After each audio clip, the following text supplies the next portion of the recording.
Before I start this video, I just want to say I hope all my fellow Americans had a great 4th of July. I would also like to thank my subscribers for replying to my post, letting me know what your favorite paranormal topics are. I like to cover all paranormal topics on this channel, and as I'm sure you know, one of my favorite paranormal topics is cryptids, as there are just so many sightings from all over the world of creatures that should just not exist. But yet hundreds, if not thousands of people have claimed to see them, like Bigfoot or the Mothman, as well as a creature known as a Lake Worth monster. This is going to be a 3 or maybe 4-part series covering all the monster sightings that happen in Texas. Texas is a large state, and there have been some very unusual sightings of strange creatures. I would also like to give a shout out to the channel Grim Events, who covered this story about a year ago. I'll put a link to her channel in the description. She has great videos and loves covering monster sightings, so make sure to go check it out after this video.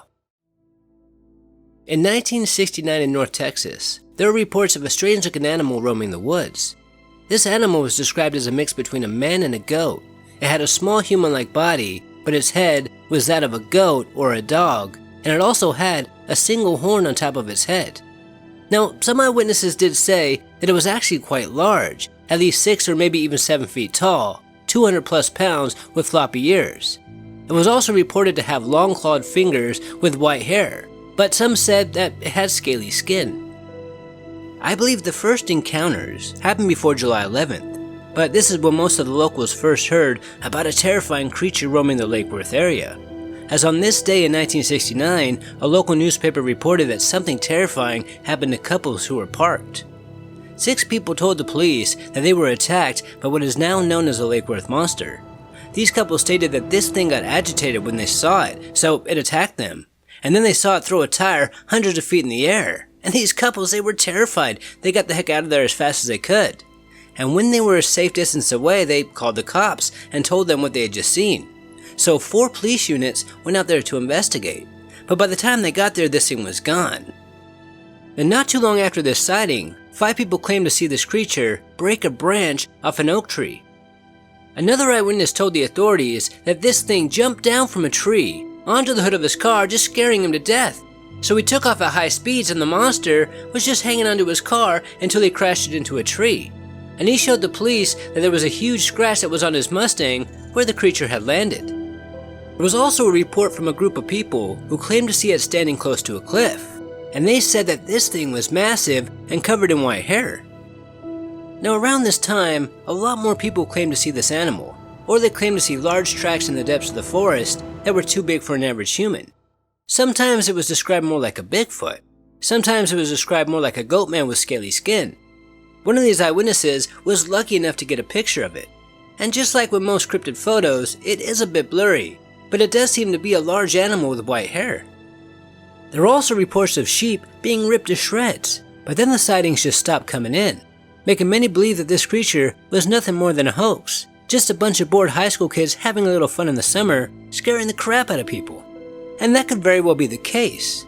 But in almost all cases, from the Mothman to Momo the Missouri Monster, it seems that these creatures show up for a week or maybe a few months at most, but they always vanish. And if this was a hoax, why has no one ever come forward? I know there was once an anonymous letter claiming that this was a hoax, but this is a famous case. There have been at least a dozen people claiming to be the Bigfoot in the Patterson-Gimlin footage. So, an anonymous letter doesn't really mean anything. This case is still very much a mystery. But of course it could have been pranksters, but you would think by now, 40 plus years later, one of them would have officially came forward. And also, who killed those sheep by ripping them to shreds? And could a high school student throw a tire so high that it scared 6 people so much that they called the cops?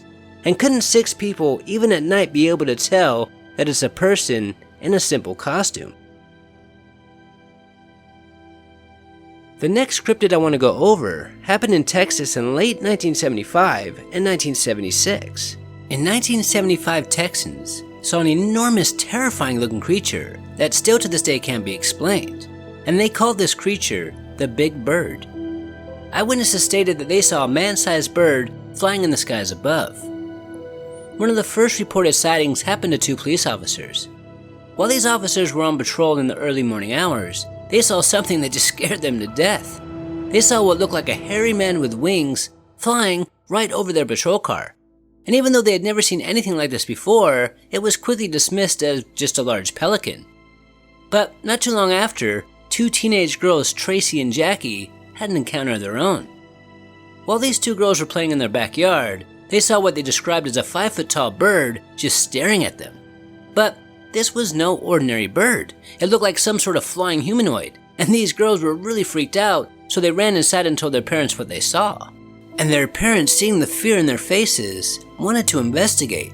So they went over to where the girls claimed to see it, but it was no longer there.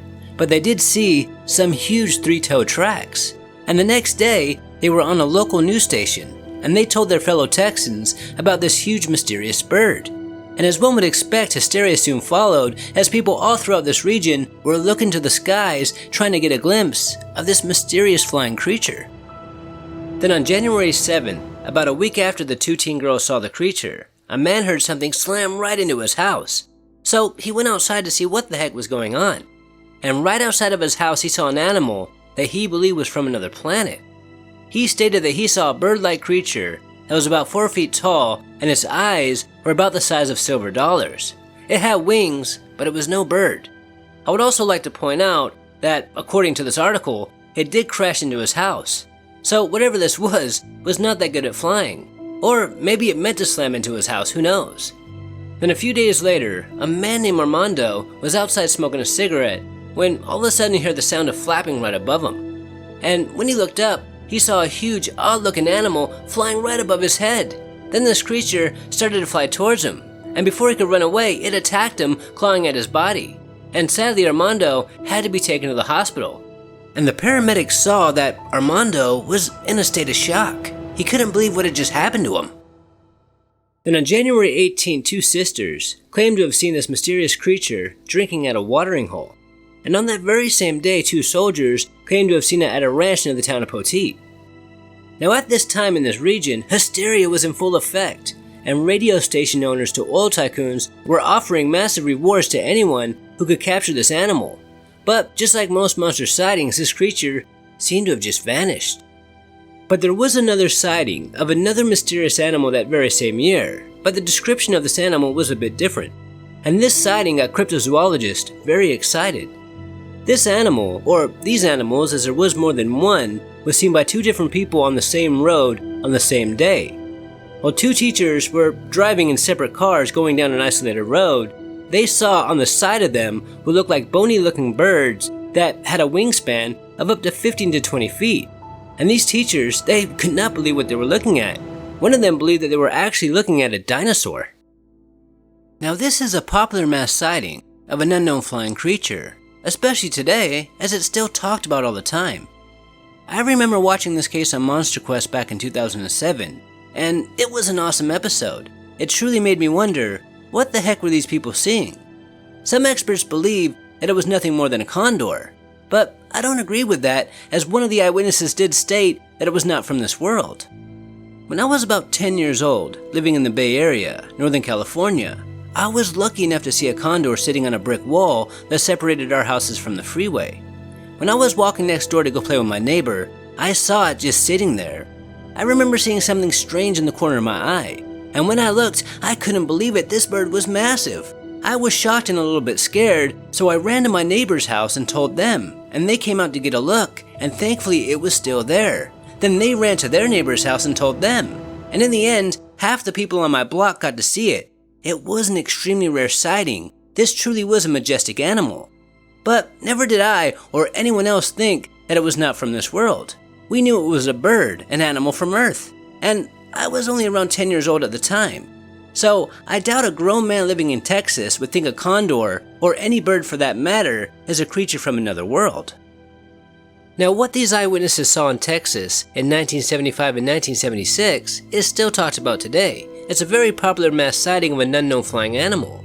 This is one of my all-time favorite mass sightings of a flying cryptid, as so many people claim to see it. It also seems that there were two different animals being reported, as some described it as a flying humanoid with large round glowing red eyes, but some described seeing a living breathing dinosaur. Interesting indeed. The first reported sighting, January 1, 1976, 5 miles south of Harlingen, Texas, near an irrigation ditch. 2 schoolgirls, ages 11 and 14, reported seeing a horrible-looking bird of extraordinary size. They claimed it was 5 feet tall. Its wings were folded around its body, the frightened girls reported. It had large, dark red eyes. In the days that followed, the local newspapers carried more stories, reports from others who'd sighted a similar creature. One in particular from the Brownsville Herald, January 8, 1976. According to the story, 2 San Benito policemen claimed to have seen the creature. But its primary eyewitness was a Brownsville man named Alverico Guajardo. Something had struck his trailer the night before, and when he went outside, he encountered a feathery creature, 4 feet tall, with terrible-looking eyes. It's got wings like a bird, but it's not a bird, Guajardo said. That animal is not from this world. Let's wait. Let's move on to the wire for today. The young reporter who wrote that story is now managing editor at the paper. If we've got a photographer handy, let's go ahead and shoot our own. George Cox is still struck by how genuinely frightened Guajardo was by whatever he'd seen. I believed at the time, and still do, that he'd seen something. Something had happened the night before that scared him, because he was definitely shaken up. 1976, a trailer mobile home sat here. And Bill Young was a TV reporter then who also interviewed the Guajardo family. He says it's a story that's baffled him ever since. Mainly because of the dent in the trailer and the feather that these people found. The feather that they found in the woods across the street was about 3 or 3.5 feet long and about 3 inches wide. I've never seen a feather that big before or since, and I can't imagine what kind of a bird would have a feather that big. Young says he filmed the feather, had it examined at the local zoo, but no one could explain where it came from or what the Guajardo family had seen. Whether they in fact saw a creature with glowing red eyes and claws on its feet and a huge pointed sharp beak, well, I don't know that, but they saw something and it frightened them, and they were frightened for days. We had a rash of cow mutilations. And then we had an unidentified flying object that ran DPS troopers off the road. And I knew those guys, and something ran them off the road. All right. Then we had the big bird thing. And initially, anthropologist Dr. Tony Zabaleta was skeptical until a few months later, while driving back from a camping trip on a mountain road in northern Mexico, he spied a huge creature across a ravine. Got out the binoculars and looked at it. It was a bird.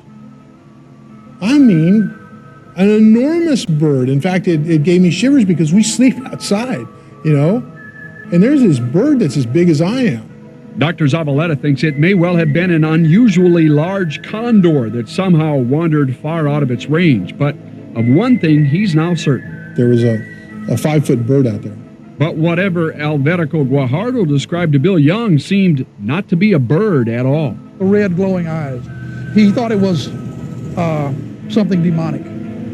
And that's what really frightened him and his family. However you explain it, whatever it was, the big bird sightings in the Rio Grande Valley ended as abruptly as they began.